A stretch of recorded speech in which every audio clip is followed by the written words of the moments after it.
UW freshman Kevin Birrell has recently been named a Tetris Grandmaster, the highest rank in competitive Tetris, and an honor held by only 5 people in the world.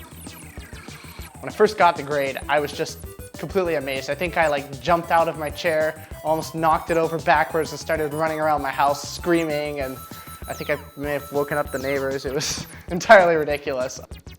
Invented in the Soviet Union in 1984, Tetris is one of the most popular and iconic video games of all time.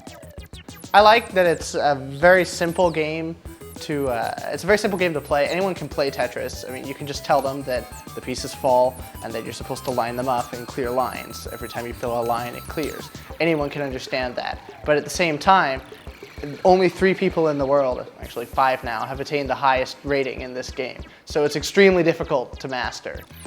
Simplicity aside, earning the rank of Grandmaster is an incredibly difficult task.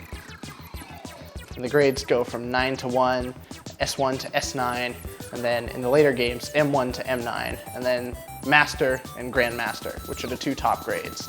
And in order to get those, you have to play extremely well throughout the game, and then at the end of the game, there's a 60-second, the credits roll over the game screen.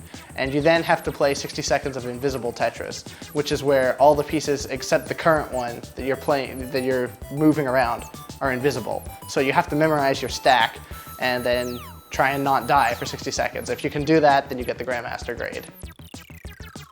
Because this version of the game is only available in Japan, Birrell plays with an imported arcade setup that he can hook up to a TV or monitor. His preferred controller is an arcade stick.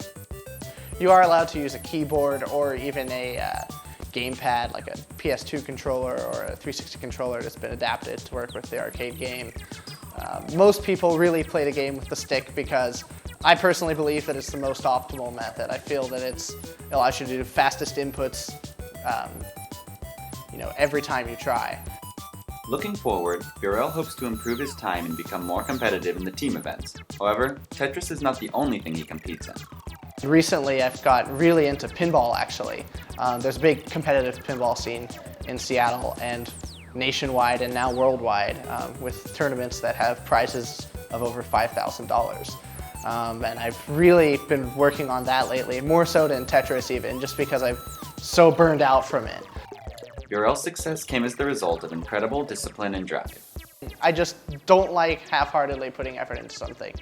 Maybe it's to my own detriment, but I really feel that if I'm going to put effort and time into something at all, I need to really go full-heartedly about it and, work to become the best at it. Be on the lookout for more from Birrell in the future.